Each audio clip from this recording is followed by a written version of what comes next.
Karena ini perhitungannya sangat kompleks, maka saya mencoba untuk menuliskan hasil dari perhitungannya melalui screenshotan dari Word atau equation yang saya buat di Microsoft Word. Oke, jadi yang pertama itu dalam melakukan mendeterminasi DTFT-nya itu, kita kan sudah dapat sinyal discrete-nya ya.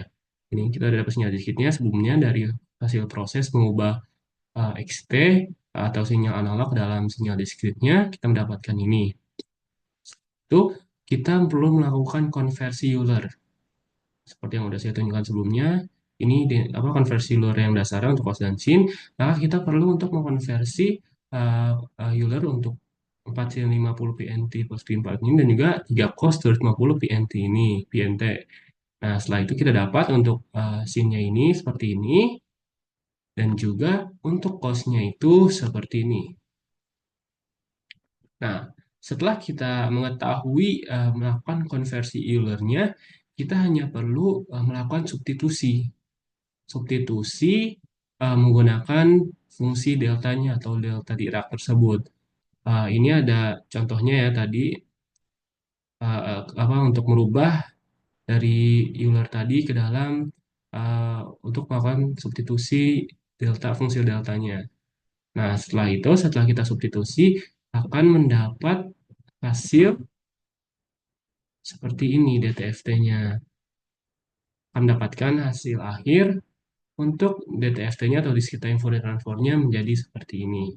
Selanjutnya, setelah kita dapatkan fungsi DTFT-nya ini, kita akan mencoba ngeplottingnya.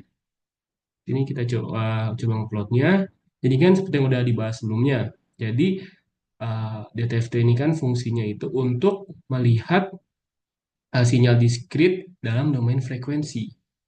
Maka dari itu akan muncul impuls dengan amplitudo tinggi di beberapa titik frekuensi sudut karena kita tadi menggunakan fungsi delta. Nah, kita bisa lihat di sini yang pertama ada frekuensi sudut 0,25 dan minus 0,25 pi. Ini menunjukkan bahwa uh, frekuensi ini tuh frekuensi yang rendah, sangat dekat dengan nol dan juga berosilasi dengan lambat.